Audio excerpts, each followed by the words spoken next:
the women's series. Good evening, everyone. We'll call the meeting to order. Clerk, please call the roll. Hamilton, Yes. Rasmussen, Yes. Revelinsky, Yes.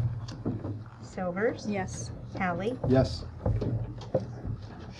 Okay, thank you.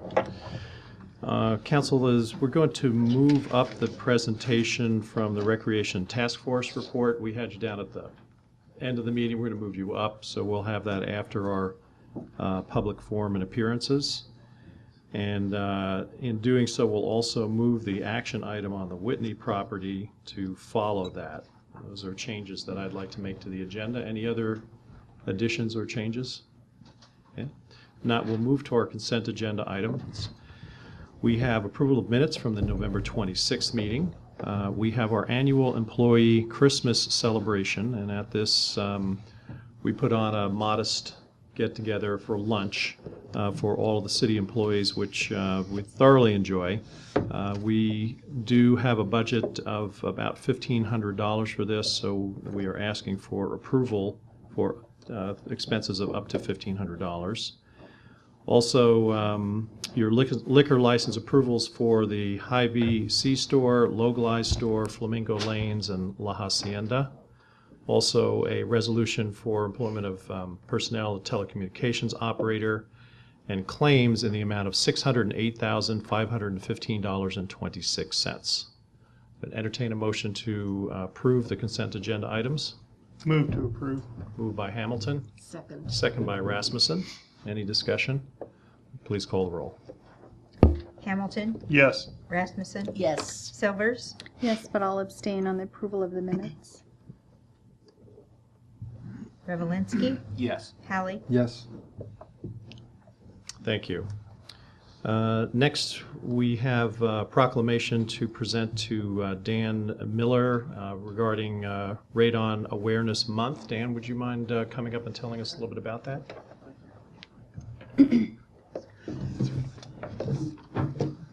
Okay, Good evening. good evening. So I'm Dan Miller. Are we making progress, Dan? We are. Okay, good. I'm Jefferson County Environmental Department Head, and I want to, I appreciate this opportunity to come speak to the mayor and the city council about radon, and to thank you for proclaiming January as Radon Action Month for the past 4 years, which has encouraged residents to learn about and test for radon. So last January, the Jefferson County Environmental Health Department was awarded a grant for 100 radon test kits, which were given out for free in 5 days, along with a demonstration on how to use the kit, instructions, and a booklet about radon. Out of those 100 test kits, we got 98 results back, which was very, very good. And what wasn't so good was that 43% of those were equal to or above the 4 picocuries per liter, which is the EPA action level. And actually 54% were at 3.5 picocuries or greater. But of the 43% that was high, 34% had mitigation work done to lower their radon in their homes. So that's good news. It's obvious that we have a radon problem in Fairfield and the county. The only way to know if a building has high radon is to test. And the testing is easy and inexpensive to do. If a building has high radon, there are ways to mitigate it. Prevention is always better than cure, and what you don't know can hurt you. So I encourage everyone to learn about radon and test for radon in their buildings. I'm here again to request that the mayor and the city council proclaim this coming January as Radon Action Month. I have submitted a grant proposal for 125 test kits and to educate our local school personnel about radon and encourage them to test the school buildings. There will only be 12 grants awarded statewide, so the chances of getting the grant are slimmer this year. And I will know if I've received the grant on the 19th of this month. And recently, there was a front page article in the Ledger about radon. KTVO has called me and they want to do a TV spot. And the Lions Club asked me to come and speak to their luncheon meeting in January. So we kind of have some momentum going into this. Great. Any questions? Thank you, Dan. We appreciate the work you do and the awareness level that you bring to the community. It's obviously falls under a health and safety concern, and there's a lot of attention that we're putting on that this coming year with our Blue Zone work. So I think it falls in nicely with that.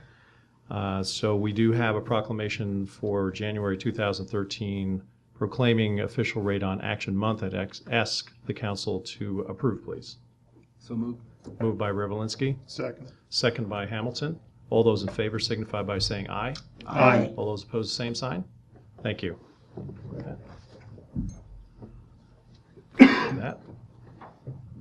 Thanks very much. Next is Joan Rahman here this evening. She is my neighbor, and she thought she was leaving tomorrow Come on up there. for New York, but it ends up that her flight was scheduled for this morning. Okay, so she asked I you live to across address the street, it. and she Okay. asked me to come. Introduce yourself, Bev. please. Yeah, I'm Bev Allen. I live on the southwest corner of 2nd and Polk. I've owned my house for 18 years, almost 18 years. And Joni is my neighbor. She lives across the street, and she filed some written, I don't know what to call it, but presented here about the situation on Polk Street, which has been a problem for the past several years. And the condition that she had presented in her written document was about the dust on Polk Street after it was filled with some type of crushed sand last week. But I kind of wanted to just give a little background because I've lived there longer than she has, and I pretty much know Polk Street pretty well. It's a pretty busy street. There's a lot of kids that walk and ride their bike from 2nd to 4th Street to the school and back. 3 seasons of the year, there's a lot of landscaping trucks with lawnmowers in the back going up and down. It's pretty much a big cut through for 4th Street and 6th Street. When I bought the house, I was told that the street would be hard topped. I don't know the technical terms, but they would put some kind of black sealant on it. It was nice. It was you could roller skate on it, and that was done. And I was told that would be every 3 years, and in between, if holes came into the surface or whatever, they would be filled. And for several years, that just happened. I mean, I didn't speak with anyone from street repairs. I didn't think about the street very much. I was doing upgrades on my house and all that, and there really just wasn't an issue until several years ago when the street was not maintained. They just totally stopped maintaining it, and the holes got really big, really big. I've seen cars, one car that just stalled out when the tire went in the hole. It had to be towed. There was a boy that rode his bike into the hole and fell off, and the reason I know that is I heard someone crying outside my den, and I went to see what happened. I did start calling the street off department, and the persons that I spoke with basically told me that there wasn't money in the budget to repair, but they knew that it was in very bad condition and they would get to it when they could. And a few years went by, and that was the story. There were several of us calling my neighbors on the south, on the west, my neighbors on the east were all calling because it was quite bad, and a lot of people were commenting about it. It was dusty. The holes were so big that if a truck went by and I was working on my computer upstairs, I mean, my computer would just shake. It was just a really bad situation. So then, finally, last year, something was done, and they brought in tons of crushed rock and dirt and raised the street and made it smooth, but there was no hard coating put on it, and it was dry for very long, so it kind of looked okay because we didn't get much rain, but it got extremely dusty. The dust was just flying all over the place. That's why Joni filed her, I don't know what to call it, but her petition. And now that we're starting to get rain, you can already see that the street is starting to deteriorate. It's getting muddy. So it's just a bad situation. And when she asked me, when Joni asked me if I would come, I just, you know, my objective in coming is that, you know, to request that the street be maintained in the condition that I was told it would be when I bought the house and started doing repairs on my house. I mean, we're not asking for anything additionally, but the repair that was finally done last year, it's not going to hold up. It's muddy already. You can see the car tracks in it. And if it does get dry, it's extremely, extremely dusty. I mean, my windows are tight closed, and you have to just keep wiping in your sink.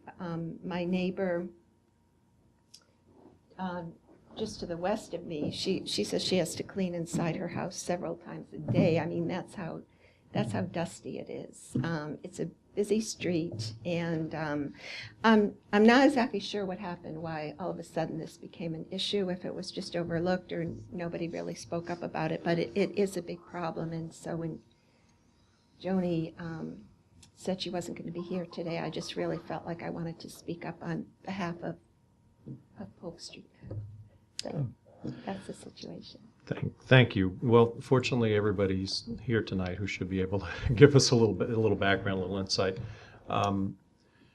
Dara, would you mind addressing? It sounds to me like we had a chip and seal street that, at a certain point in time, we weren't kind of keeping up with the maintenance and the overlays, and a decision was made to take it back to gravel. Is that the case with it? There was several years there that we weren't able to keep up with our seal coats. Yeah, maybe I'll have you come up and speak so the camera will get that too. Thanks, Pat.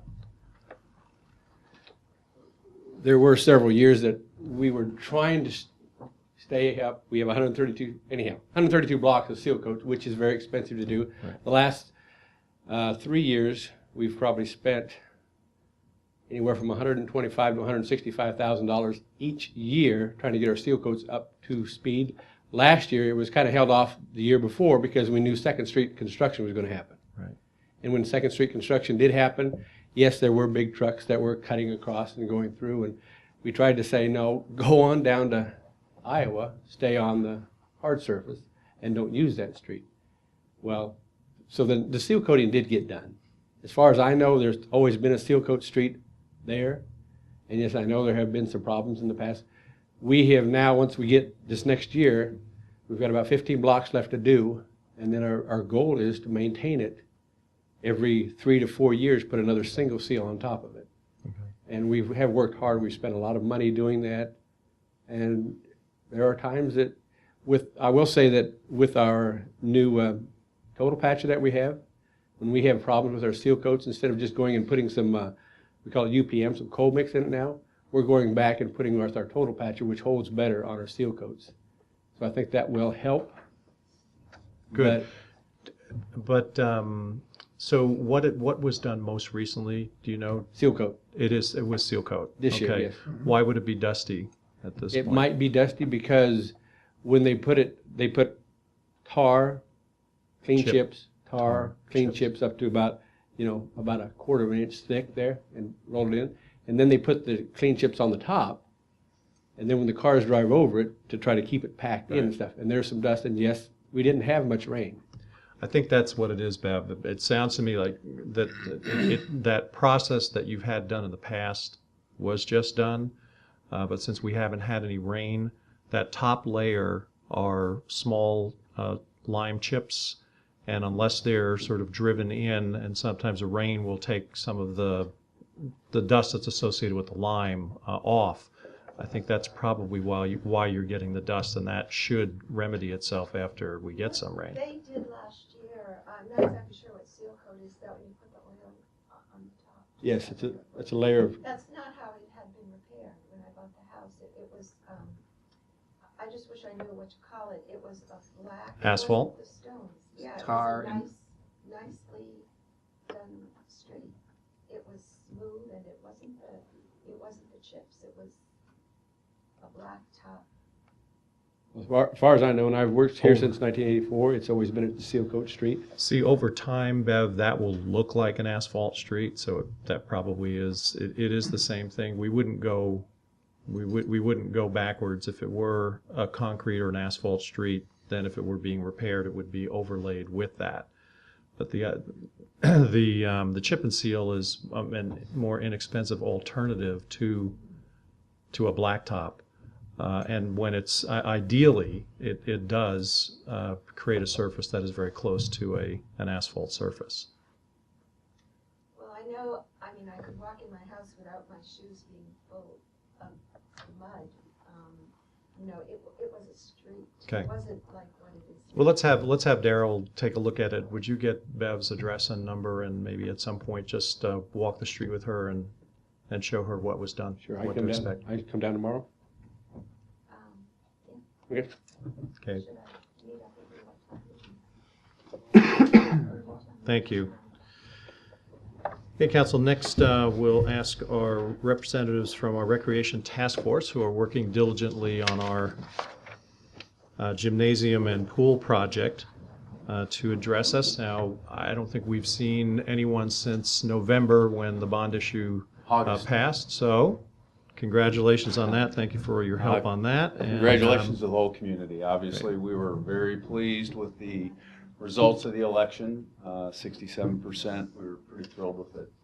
We did report here last in August. At that time, it was all about getting ready for the election and getting that passed. But what we're doing today is really all about fundraising and finalizing some gymnasium plans.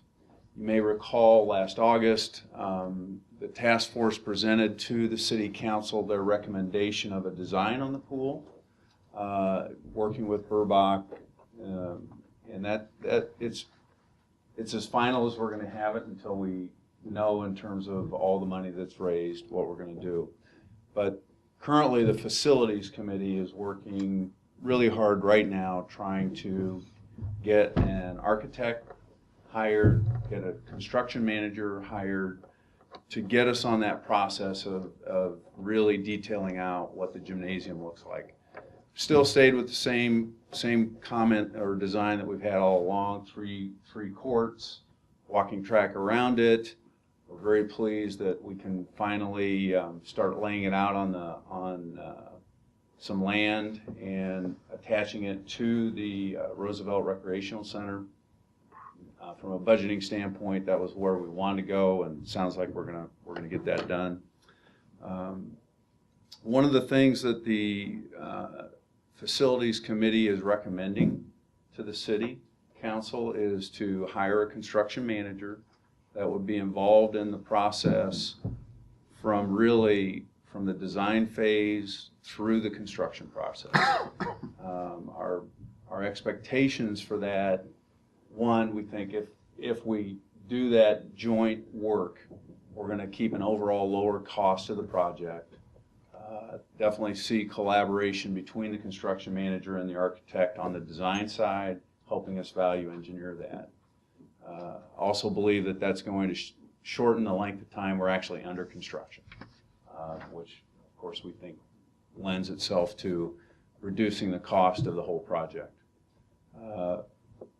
Having a construction manager on the front end of the process, helping through those design issues and how are we going to do it, I think is also going to help work with our local contractors. And our hopes are that as many local contractors that can do it will do it. Definitely one of the goals of the task force to have that done. So we see that as a really positive thing. It's something we're going to ask the City Council to approve. I don't know if you want us to do that now, Ed, or let me go through all of it. And No, I think we'll go through the whole presentation so I get Great. the big picture. Yep, that's good. The fundraising committee is making a recommendation to the city council that we hire, collaborate, work with Greater Jefferson County Foundation in terms of administering the fundraising efforts. When you think about the administrative duties that need to happen to get pledges over a 3-year time frame, collect money, deposit money, correspond with all the patrons in terms of IRS regulations, no small feat, and it's going to take a lot of time. So we have asked, as you may know, the Jefferson County Foundation does have paid administrative staff. We've asked them to take over those duties, and I'm happy to say that the foundation has agreed to do that at no cost to the project. They're doing that as a part of their overall participation in the project. I'm still asking them for a cash donation, but this is one step in that direction. And Task Tom, force, yeah. This also came as a recommendation by bond counsel to have some separation between the funds that are collected by the city and those public funds that are being raised. Correct. Okay. Just that's I think where this really started, and it's great that we have that community foundation vehicle. So Absolutely. yeah. Yeah, and it's going to meet all of our goals, so we're pretty excited about that. We have drafted a memorandum of understanding between us and the foundation. It's in John's hands right now, reviewing it. We hope to get that finalized soon. The good news is we've already received some donations. We've already have pledges, so we're starting to operate. We need to get that thing get that approved. Fundraising committee itself has really started in earnest trying to raise the funds. We've reached out to all of the folks that we thought were going to be our major donors. Very pleased to say that the reaction from them has been extremely positive. While they haven't all given us their number, they have all said that they plan on participating and supporting the project. So our hopes are in the next 30 days we can get those reeled in and really have an understanding of those large donors, what's left, what do we have to keep going for. I am happy to say that we've, to date, we have just a little over 1.5 million already pledged, so good steps for that. The next steps for the fundraising committee, we've got, well, currently we have 57 people that have agreed to go out and ask 5 of their neighbors, friends and neighbors, for a gift. Our goal is to get a team of 125 people. So currently the task force is out there right now trying to get their names. And yes, I asked a couple of task force people tonight, you got your names yet? Working there, the goal is to get 125. We have 125 people, that means we're going to reach out to 625 residents. And I think we can safely say, if we don't make a personal ask to somebody, we're not going to get the numbers from them that we need. Will we get a contribution? Yes. But when you think that we're going to raise $7 million, one way or another, we're going to raise $7 million, it's going to take some personal ask. It's going to take us explaining the whole project and what it really means to get this thing done. We've certainly seen that with some of the significant donors that we've been talking to. So we're very pleased about that. One of the things that's been coming up pretty regularly as we talk to people about their donations, the first thing everybody asks, when are you going to start? When are you going to start? And I think I'll start from the perspective of, if we look at construction timelines,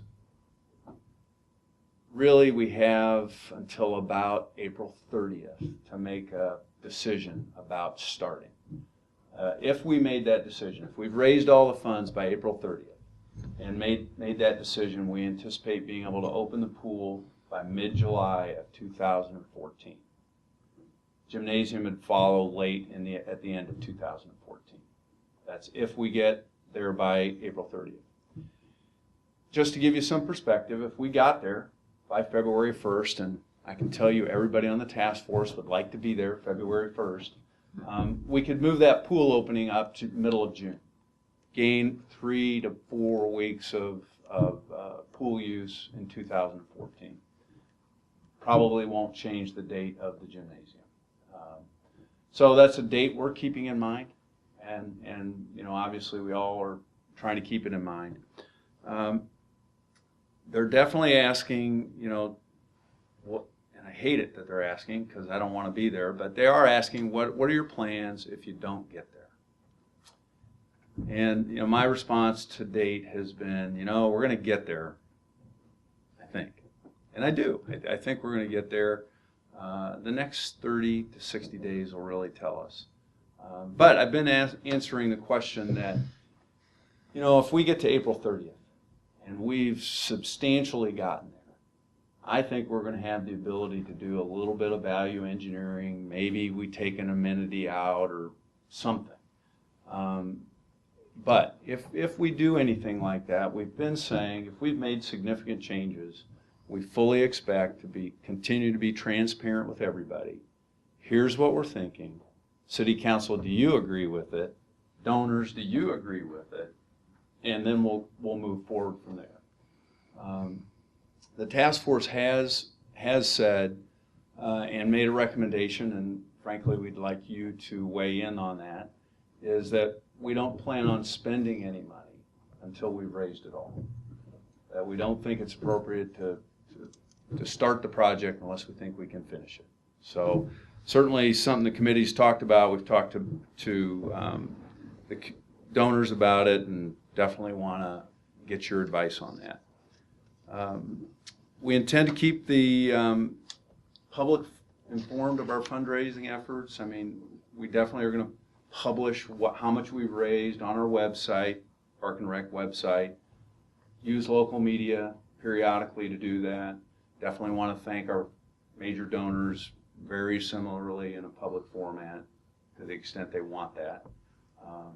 So I think that portion of it's going pretty well.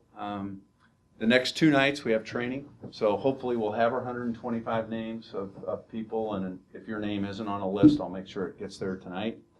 But we'll do training the next 2 nights. You know, honestly, lots of people think it's really hard to ask for money. But this is such a great project, and you're talking to friends and neighbors. It's not that hard, and Joe Carr and I are going to definitely work with Ed and try and get everybody comfortable in what we're trying to ask for and move forward on that. So if anybody wants to join that group, please see us tomorrow night down in First National's basement, 7 o'clock. And then we are working on some other avenues. I think you're all aware we're trying to put together an application for a CAT grant with USDA. We've been having pretty good conversations with the county supervisors and trying to get some support there. And while we haven't got anything ironed out, I really believe something will happen. I'm pretty impressed with some of the creative ways they're thinking about it. So I'm very positive about that. So having said that, obviously I've got some other task force members here, and we'd be happy to answer any questions, and then definitely looking for some advice. Okay. Council, I'll open it up first to any of you. Any questions regarding what's been presented tonight? I know there's been an awful lot of work going on behind the scenes, and I think that you all appreciate that there is a sense of balance or juggling going on in terms of, you know, the design process and how far to carry it before committing funds, and at the same time recognizing that both projects are of equal importance and that this start date is based on having those funds available simultaneously so that everything can go forward and be completed in a manner that will serve the community best. So there really is a lot of thought and a lot of work going on to keep that all in balance and keep that all in play. And there are some strategic decisions that we need to make to support the committee in doing that. So I think that's part of what we want to do tonight. But based on what's been presented thus far for Tom or for any other task force members tonight, are there any questions? Okay. Been pretty thorough, Tom, I guess. John, do you have something? Or Well, I was just gonna ask about, I know that you mentioned you'd like to start by hiring a project manager, Correct. and you also said that the funds that you've raised, you don't want to spend until we have all the money. And so you're asking the city then to hire the project manager out of other funds other than donated funds. Is that right? I think we'd have to work through that. Yeah. Yeah. I mean, so ultimately, John, Jane McMahon, who chairs the facilities committee, asked me, so when do we have to be done? And I laughingly said, but truthfully, the day I hit that $7 million number, we better be ready. So we are going to have to do a little bit. There's no way we can keep moving forward without a design and start getting a firmer handle on costs. We did hire an architect to give us a very ballpark number for that facility. And we're talking about the gym. The gymnasium. So let's yeah. talk about the pool, since we have someone under contract for that, and also the gym. And what are the design schedules and potential costs for the design phase of those two? Can we talk about those? We can. Or Jane, can we? Yeah. Yeah, come on up, Jane. I don't have I don't have numbers or anything in front of me. No, that's fine. But for instance, Burbach, we know is our pool designer. And what will they need to say next step? Will they need anything prior to April 30th? From a design standpoint? Don't know. Kevin, have you looked at? Yes, they actually showed up last week and were completing, doing some soil sampling and some, very preliminary engineering for the pool in the area around maybe 20 feet within the pool. And of course, we've been having some discussions about the planning steps that we were taking here, and we were also discussing with French Reniker about doing a site plan. Now that would be about the area that is outside of within 20 feet of the pool, because of course French Reniker and Burbach would be working together to put those two sets of engineering measurements together to make the whole site plan work in the end. But currently, all we did was Burbach showed up to do the core samples. That's all they need. That's really all they need to do right until now. that- So they that won't need. April 30th date is actually their date. Okay. That is Yeah. the timeline. Okay, good. that So we're Burbach good with the pool until that point in time. So we're just Exactly. talking about the gym. Exactly. Yeah, at this for us to point, and where we continue need to- major work on the pool, we'd have to, of course, be ready to abate that part of the contract, be about $260,000, I think it is on the original bid. I think it was something like that. Correct. Yeah, so we really haven't dropped the hammer on that one yet. Okay. So the gym is the piece that, our committee is looking at as far as being prepared, because we really didn't have a thorough design. We never hired a true architect that would be our architect for that project. It was just an architect to give us a plain Jane, layout. So. Thank God I didn't say that. Yeah. But, part of me wants to be ready whenever we do have the funds. So a question I would have, however, is if I were looking at architects, and perhaps somebody in the room could also join in on this, is how much money do they want up front on this project? How far will they go in that design? Do you see where I'm getting at? How much am I That's fine. spending? Kevin, you Because can we answer haven't that even question, but researched just as background, I just wanted to let the council know, because I did sit in on that meeting where you had a presentation by a management company. Now, the management company would be involved in the design and the bid and construction process. So that's what you're recommending, so that there's some continuity. What would their first step be? Because I can't remember what their answer to this was in terms of going into a design phase. Are they helping us select someone who would design Yes, they wanted the to building? be Would they a do an part RFP? of the hiring of the architect. Okay. Okay. Yeah, typically when you get into construction management, the construction manager is going to be like a consultant throughout the bidding process, RFP processing and stuff like that. So he or she comes in quite early, and they're a partner with you, and they're guiding you through that process and kind of helping you get the best bang for your buck in each one of those individual steps in that process, whether it be doing an original RFQ for a design work, or whether that's the actual bidding event. And once that's done, as Tom's indicated, value engineering that stuff in order to get that plan down to be, before you are starting to scratch the ground, get that plan to be the cheapest version of what you want that it can be. So it's kind of all the way through the process. There's a role there. So we to go back and answer your first question, when they ballparked the number for us, it was 60,000. Okay. But it was flexing on the size of the project until we determined the size. So the construction management, 60,000 for what phase? For the total project? That was I think That was their total project. total So that- project. Yeah. Okay. So, and then obviously that would be phased out over time, so it may only be, Right. And when we $10,000 had, or it something was- to get when them we had started. that construction company come in, they were educating us on construction, the CMA, a construction management agency, versus just going through a regular bid process. So we were just getting educated. We weren't interviewing them as architects. So we weren't asking questions as far as, Right.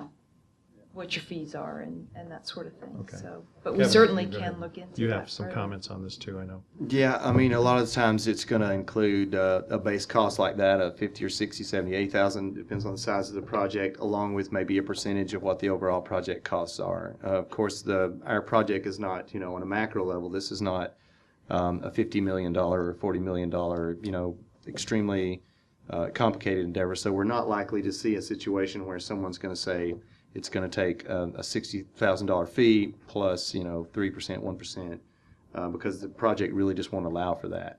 So, on the level of what we're kind of skipping back and forth because we were on the pool and now we're on the indoor building. I'm going to run back to the pool for a second.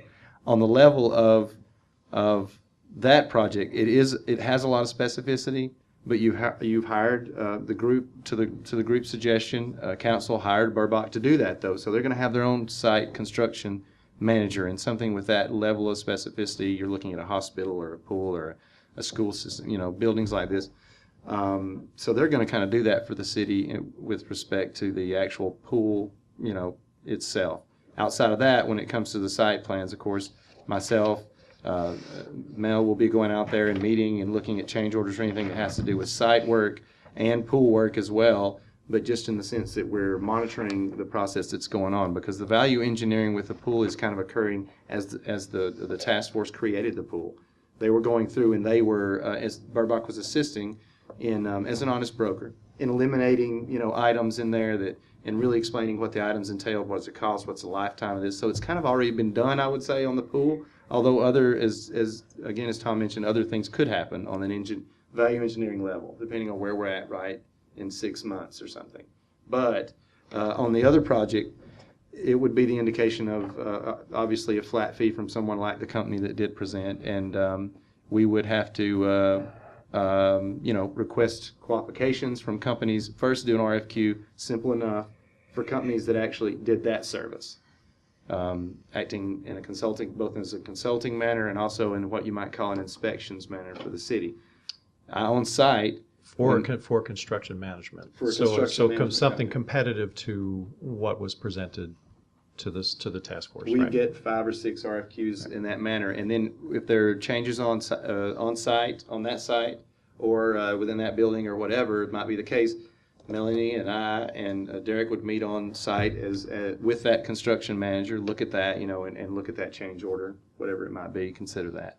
You can do it that way, or the city could do that in-house.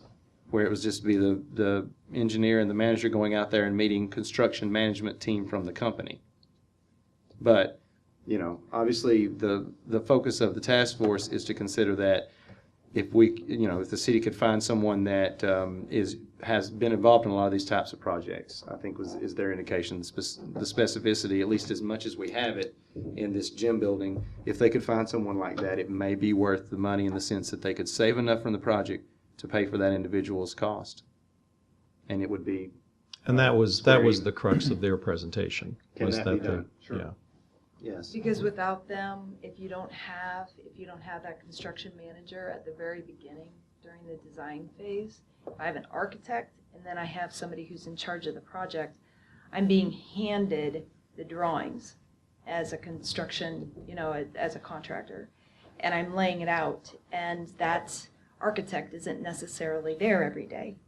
They're there maybe once a month checking on the project, and then they tell you, well, that's not the way that this drawing was, you did this wrong.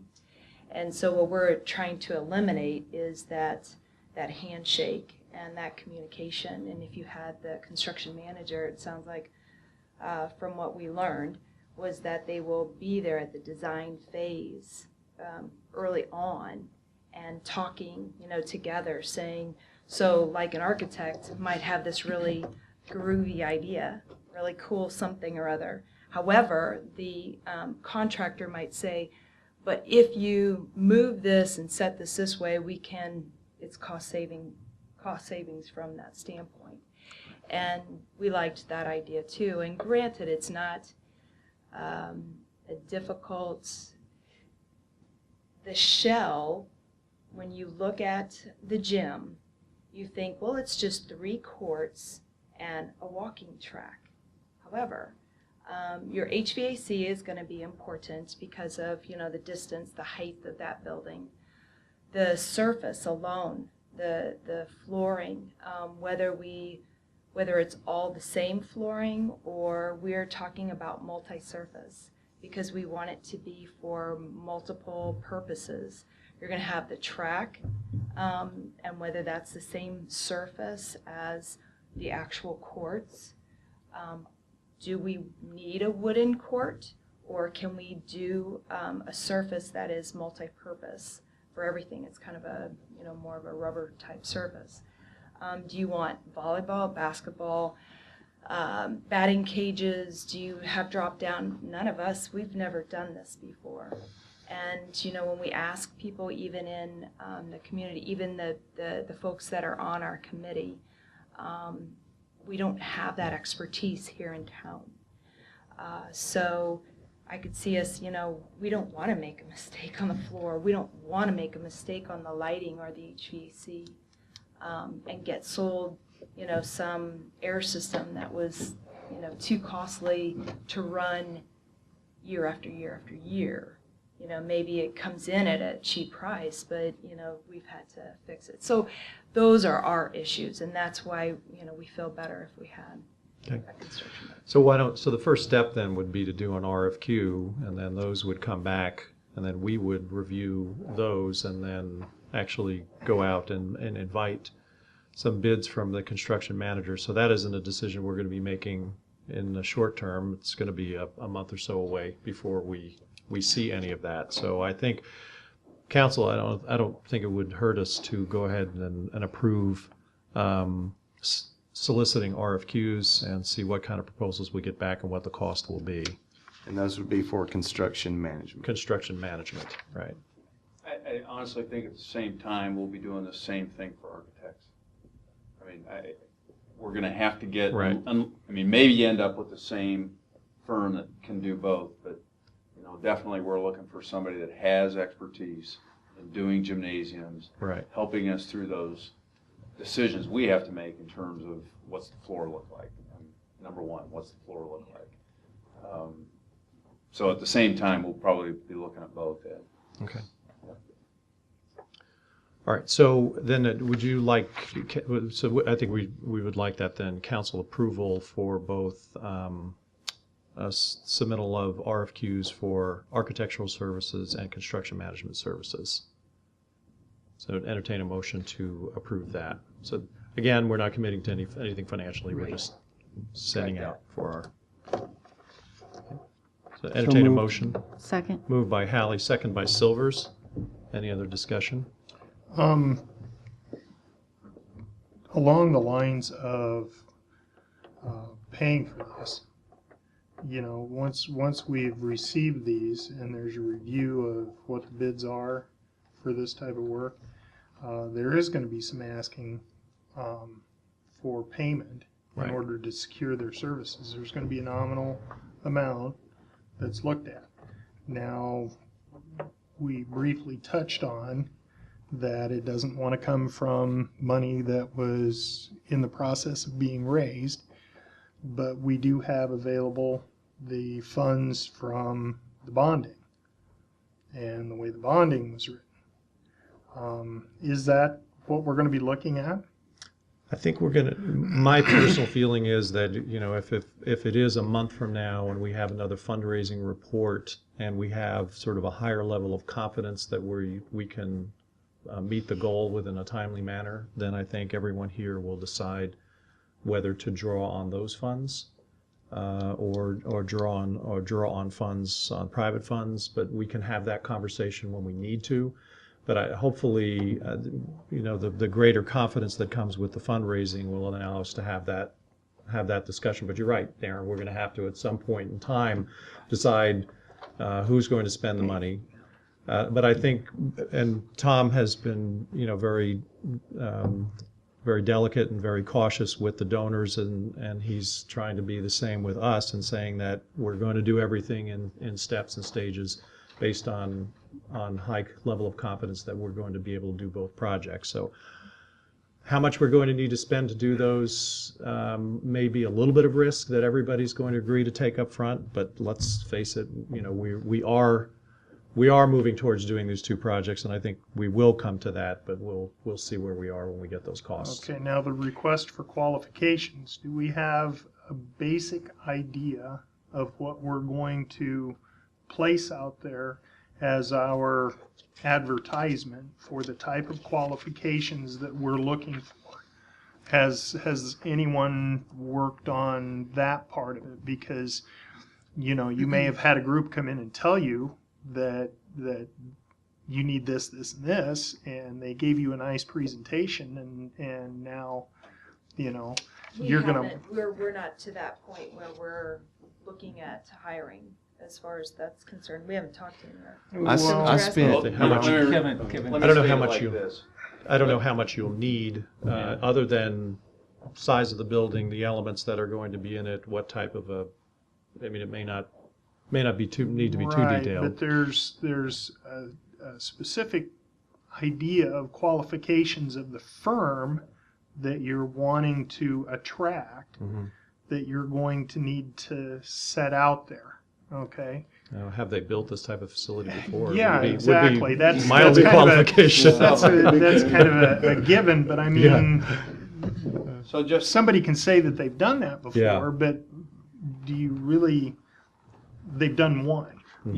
I spent about 3 hours, 2 hours overall, kind of just skating around since we've been doing RFQ and RFP kind of talk. And I mean, there are a bunch of RFQs out there for this very thing, for either education-oriented gyms or today increasingly rec centers like this one, indoor rec centers. So there's a lot of RFPs and a lot of RFQs out there. And I was just doing it so when we got into position, we were putting one together. And I think Jerry's been doing the same thing because he was going to work with it on me, or with me. But Jerry Long is part of the task force. Jerry Long is part of it, so he's been volunteering some of that too. And I think one big thing is in combination is a good way of approaching it. But if you're looking at doing both these things, both getting a manager and getting a architect, I mean, one concern would be.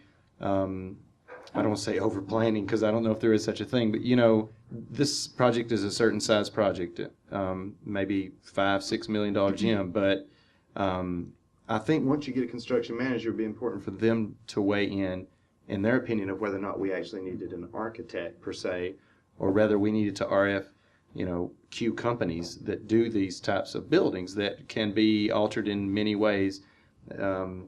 sitting down with the companies. It's not the architect, but it's the drawer, and they send their stuff to the architects, and the companies have that internally, as well as engineered stamps.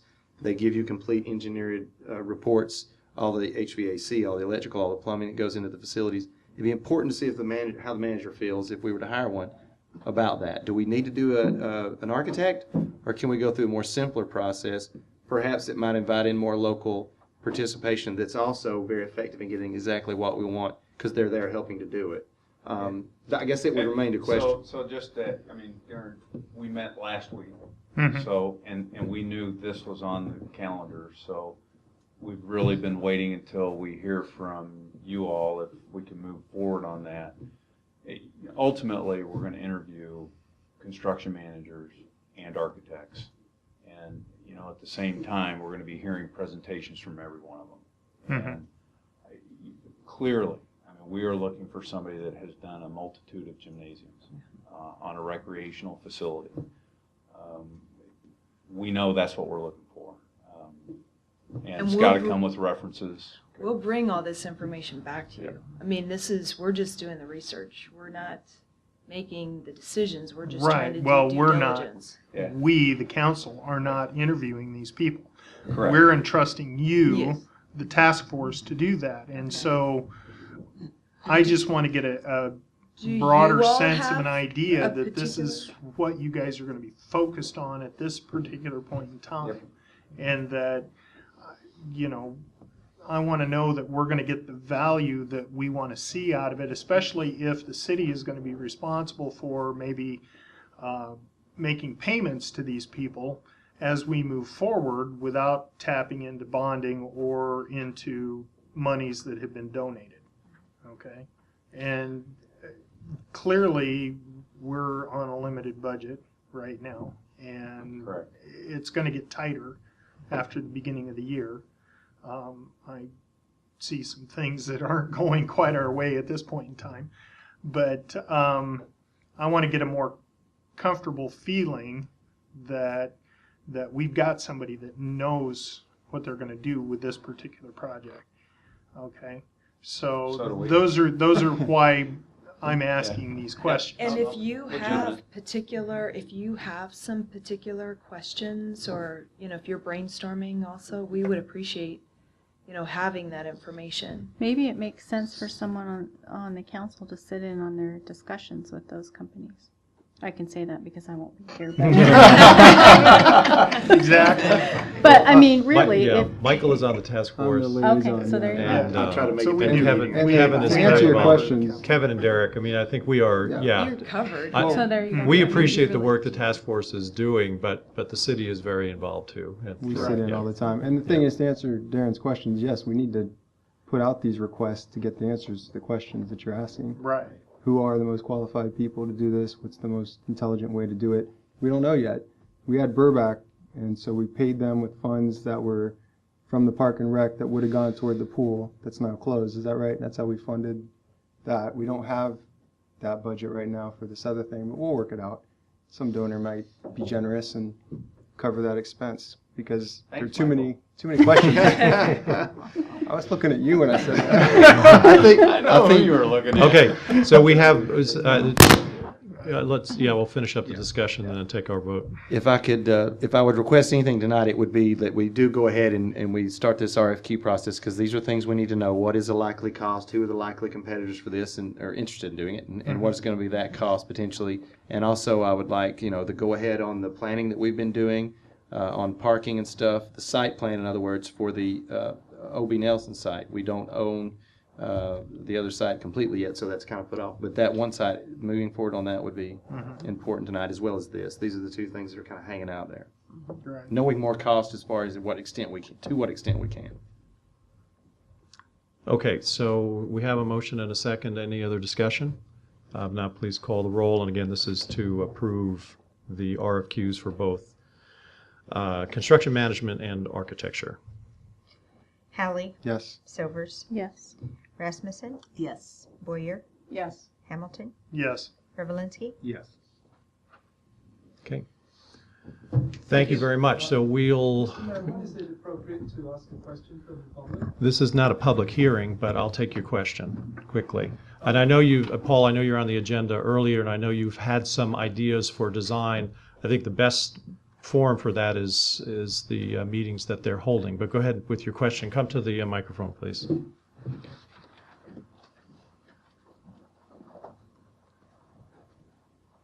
My name is Paul Glossop. I'm a builder and a designer. I've never designed a gym. But I'm asking about the interest in getting an architect, because when you look at the gym building, which is relatively simple, it's actually 98% engineering and only maybe 2% architecture.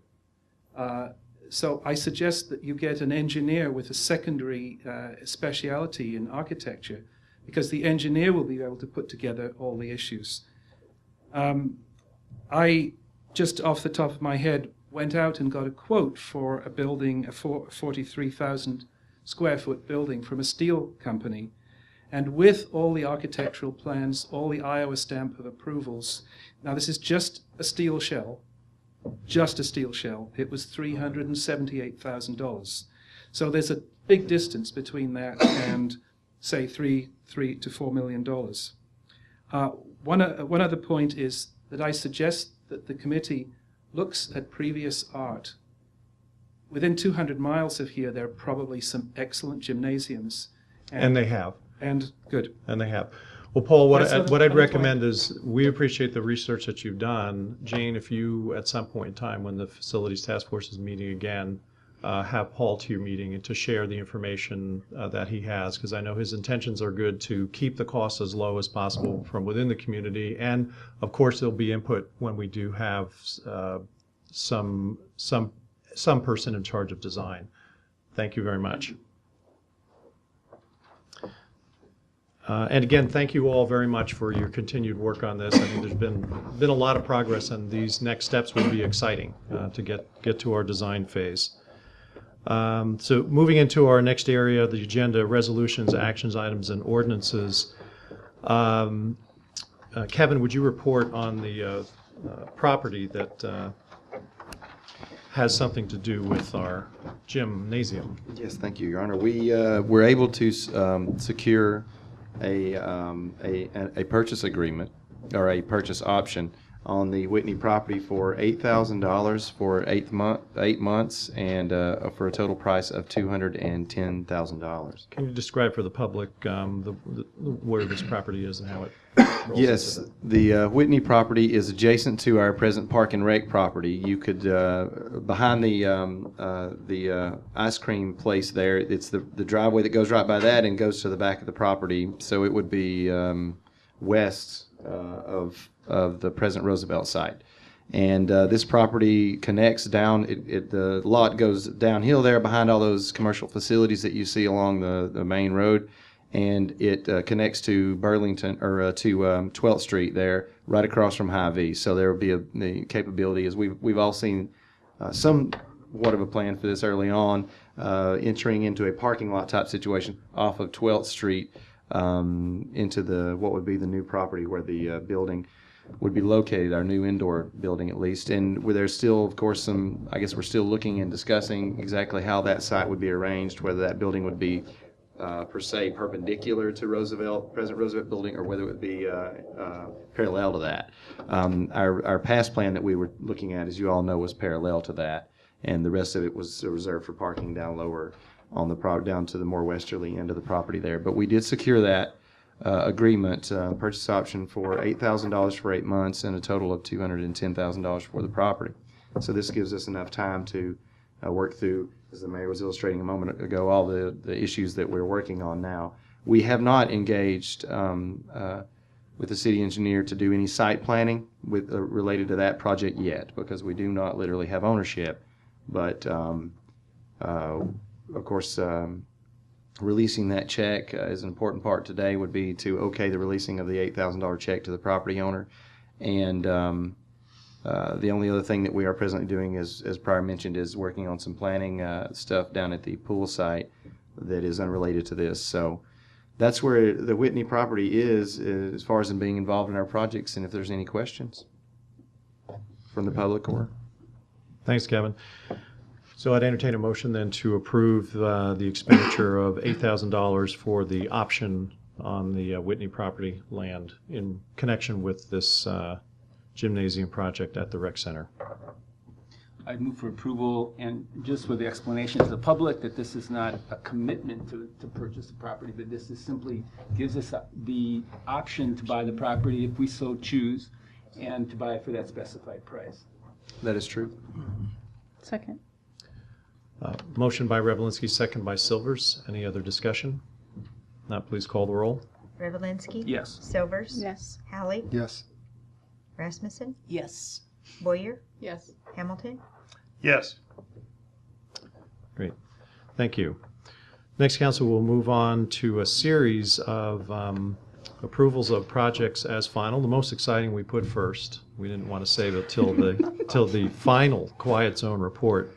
But anyway, you do have in your packet a letter from Jerry Long of French Rent-A-Cur, who was very involved in the oversight of this project for the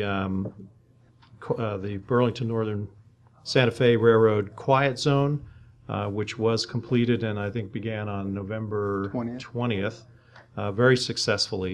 And this letter from Jerry indicates that the project is being accepted as final. So would entertain a motion to approve the So moved. final. Moved by Hamilton. Second. Second by Hallie. Nice job there. I like that.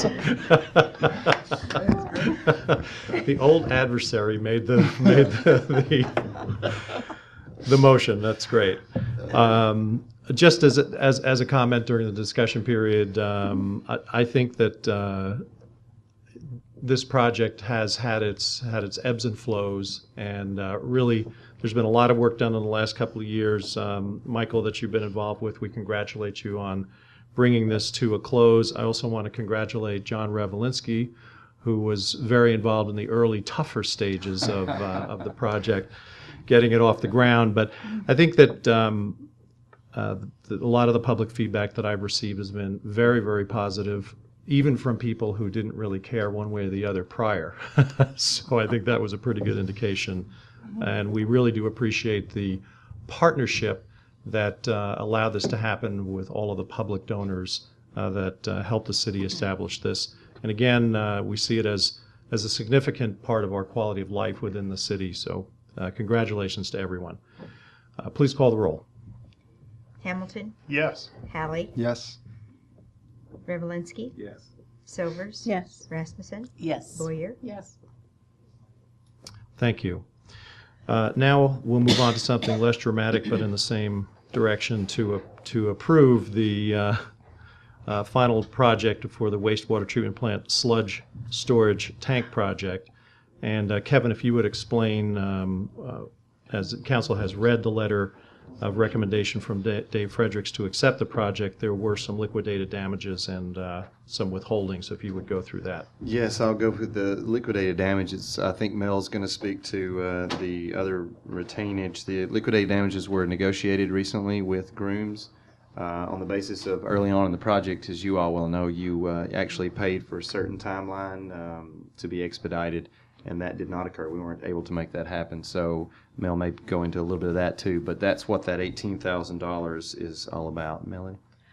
I will try my best tonight. I apologize. I expected Dave to be here, so Sean, I might, come here real quick. But I'll just speak to the two items here so that you don't have to hear the same speech twice. The sludge storage tank and the emergency power project are 2 years in the making. 2 wastewater treatment plant operators, 2 city administrators, so, we're 2 for 2 for 2.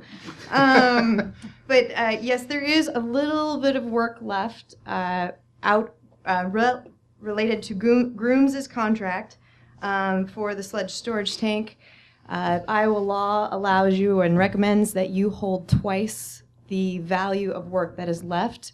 We see there's around $11,000 worth of work left, so we ask that you not only hold the $18,000 for agreed upon liquidated damages, but an additional $22,000 for the work remaining.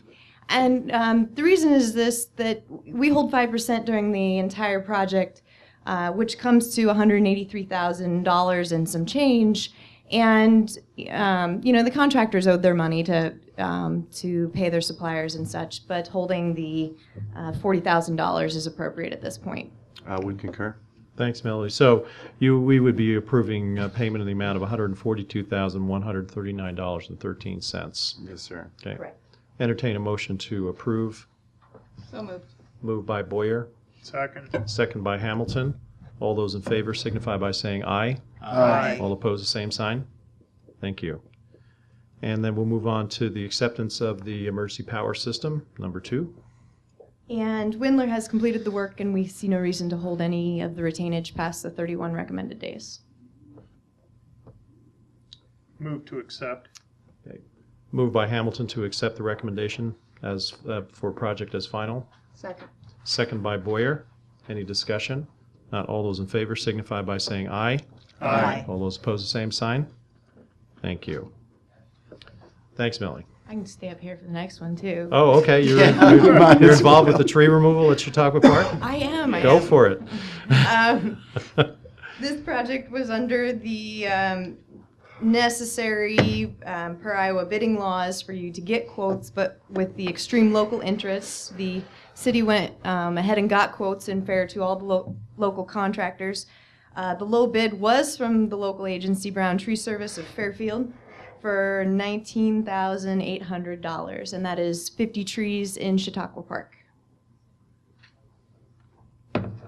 Now, just to clarify, this includes a special type of root cutting that prevents the roots from spreading the disease? The root cutting was done through the Park and Rec budget. Okay. Through a rented machine. We did it ourselves. Yeah. All right, cool. Yes, the root cutting is to sever grafted root systems that are underneath the ground. The root systems of different oaks have actually grafted together. So this includes removing the tree, grinding the stump within, I would think, 9 inches below the surface, and filling in the holes where the stumps were. Clearing and grubbing. Clearing and grubbing it, well, yeah. And then also raking the area so that Park and Rec can reseed the area themselves. Yeah. Now, there's Seems some, like the local bid was a very favorable bid. well, there's some guidelines as to what can be done with the lumber. Yeah, we prepared specifications for them, but then there's also Iowa DNR guidelines for that. There's no, I guess, legal ramifications for them not handling them correctly, but we encourage them to handle them a certain way, and Mark Brown is familiar with those. Melanie, generally, I like when we're reviewing bids if we could read each of the companies that did participate in the amounts, Okay. so the public, so that we know the difference there, and also thank those bidders who participated. Would you like me to Yes, go and ahead. read them? The other 2 bids, one was from Midwest Tree Service, also of Fairfield, for $51,750, and the higher bid was from Maddie Tree Service of Mount Pleasant for $62,400. Okay. I have a question just quickly. If we're losing 50 trees there, how many are going to be left? I didn't get a sense of that. I mean, it's not going to be like barren there, right? I mean, because there's so many trees. Or anyone? It's going to be pretty barren. It's going to be significantly less marked by trees throughout the landscape, especially where as soon as you pull into the park, there's going to be a drastic impact. And I want to stress the fact that this may not be over yet for those of the public who are out there who are concerned about it, because there is undoubtedly going to be a residual tree fall after this. Next year, next summer, especially if there's another extenuating drought circumstance next year, this is going to be a tough time for us. But the park is going to be severely changed. So, but It's about 10%, isn't it? how many percent? Is that right, Derek? Yeah. About 10%. 10% of the Of the trees oaks at Chautauqua are coming down. gone. Or will be gone. Oh, much more than 10%. Oh, yeah, Much- you're talking. Is it a, I would say 30% of the visual Oh, coming up to the 30, park. okay. Yeah. Right now. 30%. Yeah, as many as maybe 50%. 200 some oak trees, yeah. Okay, so that's, Okay. a 50 is about a quarter of that then. quarter. Okay. You That's know, what I just wanted some perspective on. And Thank you. Derek's working with our sustainability coordinator, Scott Tim, on trying to find some grants for replanting next spring. And the idea is to plant a diverse group of trees so that you don't get a single disease that can wipe out the entire park. I think we have a good Earth Day project coming up. Yeah. We do. I just wanted to make sure that everybody was aware that we're really not out of the woods yet. I'm not saying No that pun to be intended. facetious. No pun intended, yeah. So, Entertain a motion to approve the bid from Brown Tree Service. So moved. Moved by Revelinsky. Second. Second by Rasmussen. All those in favor signify by saying aye. Aye. All those opposed, the same sign. Thank you. Okay. Next, we have a request by Mr. Glossop, I think is outside talking with the pool folks about a voluntary severance from the city limits. Kevin, would you? yes, deal Your with Honor. that? Let's Basically, wait for Paul to come back in. oh, is he going to? Yeah. The city made an agreement basically with Mr. Glossop at 2153 North B Street. The owner at the time, I'm assuming that was Mr. Glossop. But agreement was made to reach the property in question with different city services. The city was not or did not do so, and so that time is up. And now Mr. Glossop is requesting that this site be removed. This property, 2153 North B Street, be removed from being a part of the incorporated city boundaries. Okay. Paul, could you come up to and if there are any questions? Where are you getting services now? Excuse me. Where are you getting services now? Do you have a structure there? You have a structure there. Yes, there's a 5-acre lot, and it's right at the very northeast corner of the city. Right. So it's surrounded by county land. So in addition to there's a 2-acre lot that is in the county. There's a house on the 5-acre lot, and there are no services. The property has a well, a septic tank, and the road that gets to it is privately maintained. It's about half a mile of road that 4 neighbors maintain. And I think it was possibly 25 years ago brought in on the expectation that there would be city services, but they never reached as far as the house. So I looked at the cost of what it might, if I petitioned the city for city water and city sewer, I think it would be of the order of $20,000 to $30,000. And I thought, might as well stick with what the house already has and ask the city for financial and practical reasons to sever the property from the city boundaries, because that way it would be more equitable. The tax base would be more equitable. That's roughly speaking why I made the request. Okay. Great. So the expense of trying to bring these services there would take years to recover that by the property taxes that we'd get from this property, right? For that specific purpose, it would be an inordinate cost. We have no qualm with the request. Yeah. John, by law, when the city does an annexation, we have a certain amount of time before we are required to bring services, correct? Right. Yeah, and that's, I believe it's a 5-year period? 25. It's not 25, it's 5. So we've been negligent or remiss, so I think it's appropriate that the request is being asked. I'll move to approve the request. Moved by Hallie to approve. Second. Second by Revelinsky. Any other discussion? Not, please call the roll. Hallie, Yes. Revelinsky, Yes. Sobers, Yes. Hamilton, Yes. Boyer, Yes. Rasmussen. Yes. Okay, thanks, Paul. Thank you. Sorry to see you go. We'll miss you. There are other reasons to stay. Oh, you'll come back one day. Can't help us out with that pool until the county's involved, though, sorry. Now. Just kidding. Okay, next item is the adopting and levying of a final schedule of assessments for street paving project on 227th. Kevin? I really have nothing to add. Melanie, anything to add from? No. We request to move along with our resolution. Right. I guess I do. I would like to clarify. I've been up here several times, and I'd like to read the final numbers for the public and for the council. Again, your portion was only a part of 227th, the Pale Moon properties, and of your portion, the total project cost or the total assessments came to $49,853.05, and the city out of the general funds contributed $16,617.69 for a total city project cost of $66,470.74. Okay. How many other entities are actually being assessed? There's the 2 city properties, and then They weren't, the number wasn't very big. it's actually only 2 other property Right. owners, but the Right. parcels are broken differently. Okay. All right, thank you. So I'd entertain a motion then to accept the final schedule of levying and assessments. Move to accept. Okay. Moved by Second. Hamilton, second by Boyer. Any other discussion? Please call the roll. Hamilton, Yes. Boyer, Yes. Rasmussen, Yes. Hallie, Yes. Revelinsky, Yes. Silvers. Yes. Okay, thank you.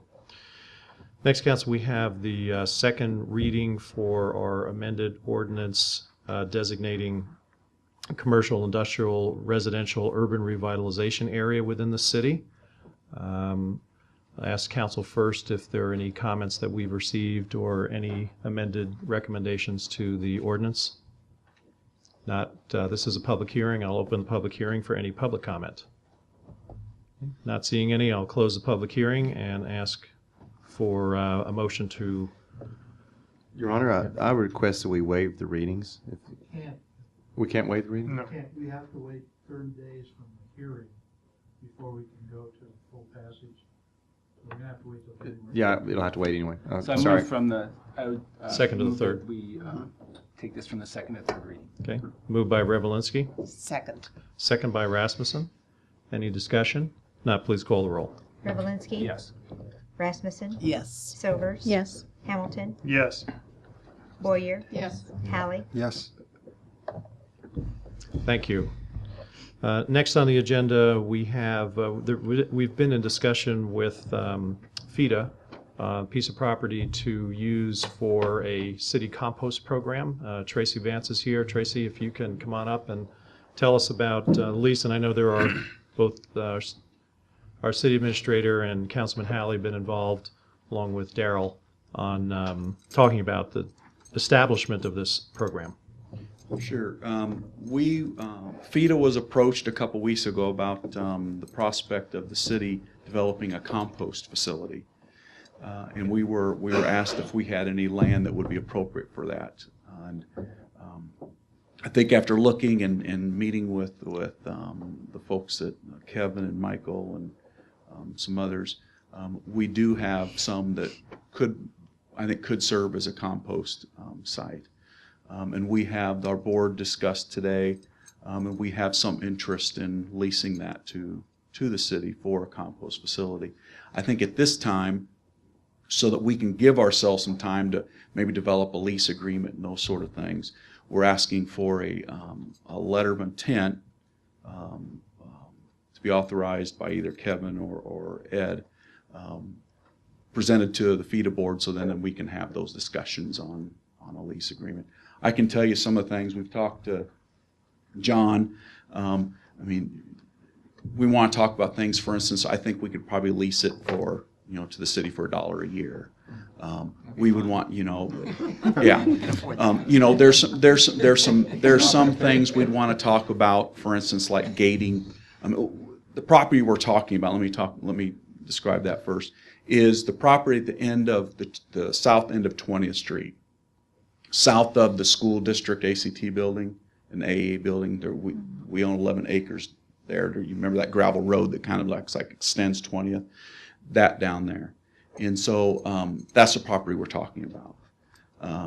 But obviously there's some issues like, we would probably want that gated at the end there to control some access. We'd want to make sure, because we spend an enormous amount of money on putting that gravel road in for easement for another landowner that down, farther south, so we'd want that road maintained. So there's some issues like that we needed to discuss, but we're simply asking tonight for a letter of intent authorizing, going into those discussions for that lease agreement for the compost facility.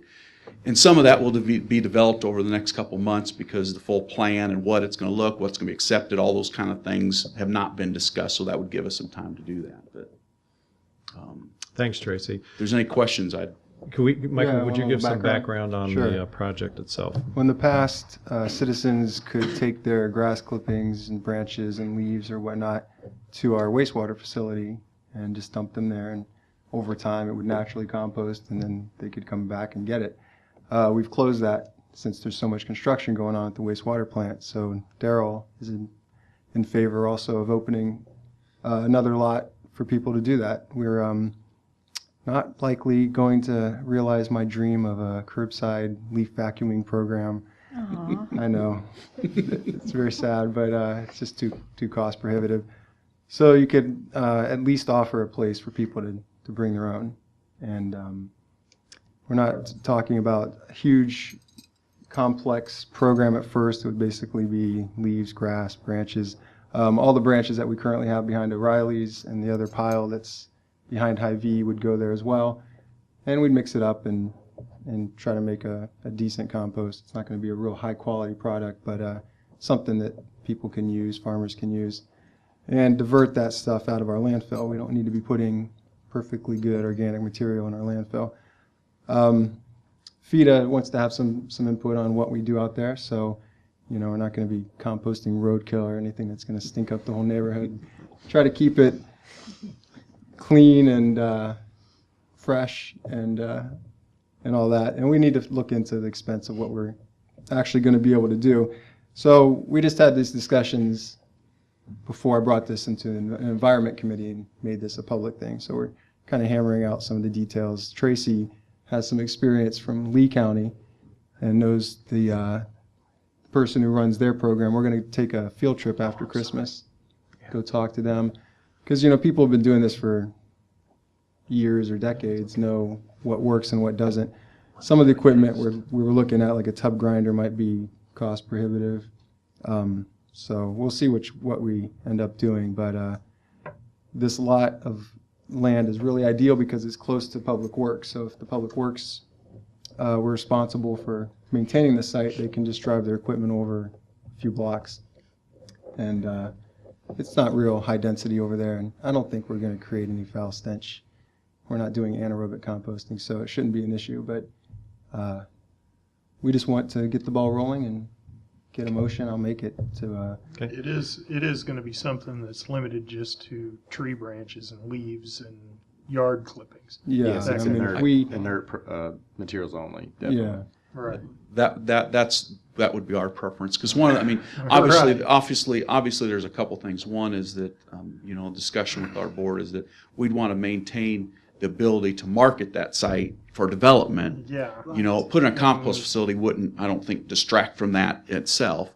But we want to be a good neighbor. We have other neighbors, and we don't want like these guys picking up dead deer and putting them in there and putting them in the comp. We don't want that. Well, and we don't want it to become a garbage. Exactly. That's and neither do we. So that's why, again, as Michael alluded to, I have some experience as chairman of the Waste Authority in Lee County in my previous life of running a compost facility. So we're going to go down and visit those folks and talk about. Well, and the way the facility was run out at the waste treatment plant was limited to grass clippings and tree branches and leaves, and there were times we did burning out there because materials became too great to manage that way, especially larger tree branches and larger amounts of tree cuttings and that kind of thing.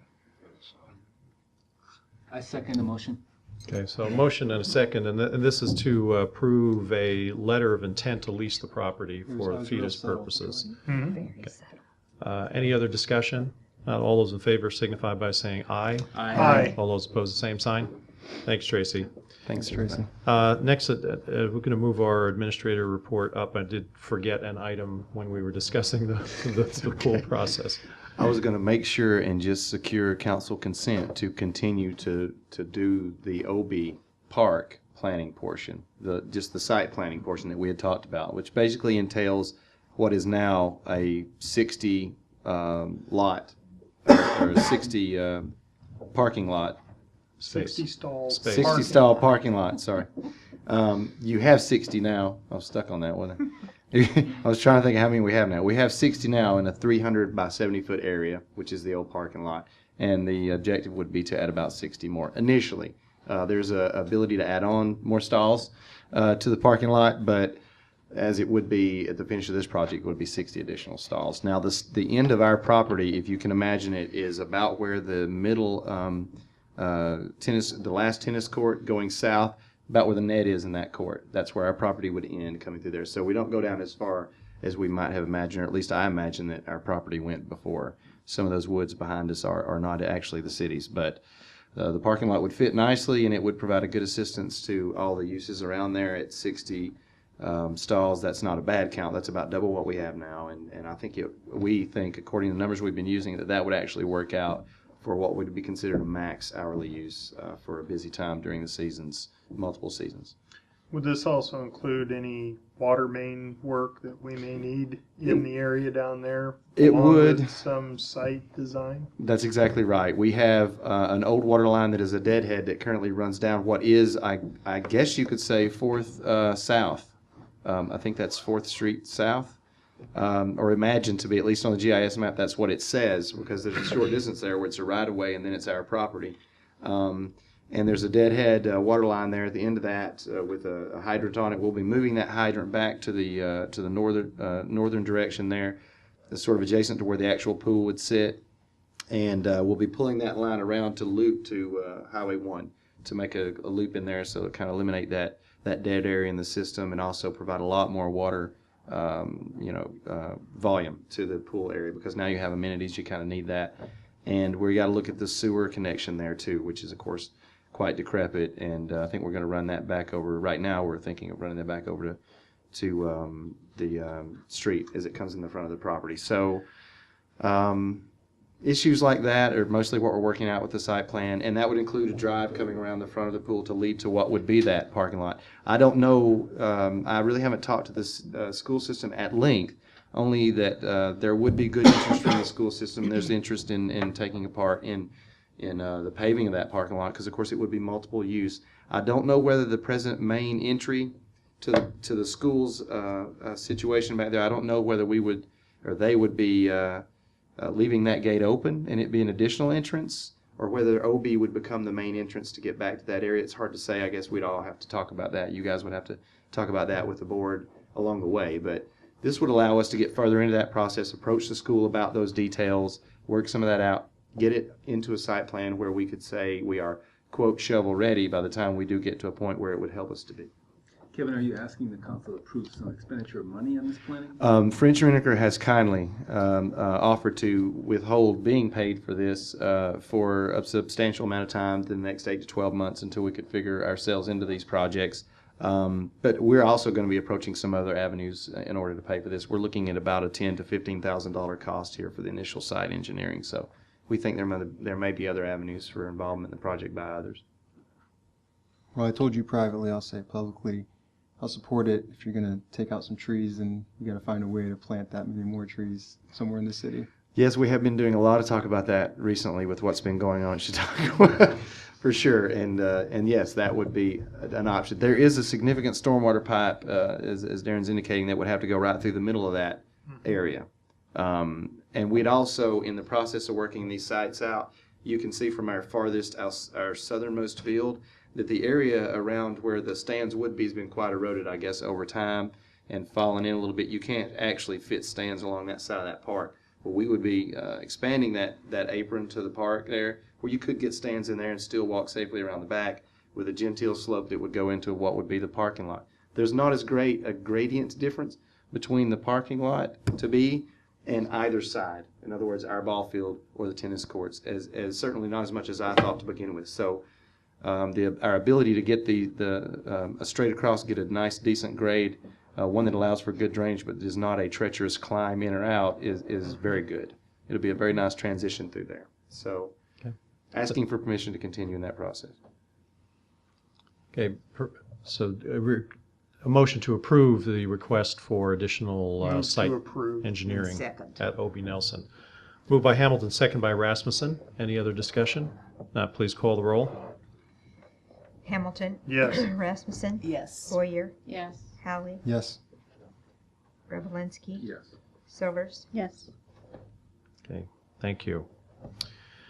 In my report tonight, I simply want to thank a outgoing outstanding councilperson, Susan Silvers, for the work that she's put on as an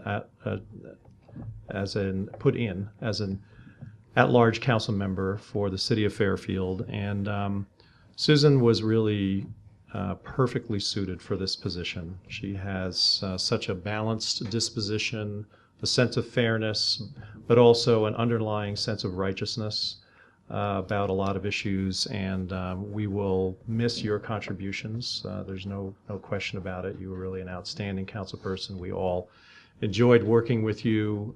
You were a great part of a team, yet maintained your independence. You did some very important work for us on certain committees, certain in the wastewater treatment area and water, and also in the personnel area when we were making a transition to hiring a new city administrator after many, many years. So just a delight to work with, Susan. You will be missed. We really understand your decision and wish you well in your career. It's a great opportunity for you. But thank you very much for your service, and I'll let any of our other council members express any sentiments as well. I truly would like to thank you, Susan, for the support you gave on the Utilities Committee. Your input and your ability to grasp some of the more complex issues that we've dealt with over the last 5 years together has made it a lot easier as far as committee recommendations to the rest of the council has been. And I will sorely miss that input that I received from you on many occasions. Thanks, Darren.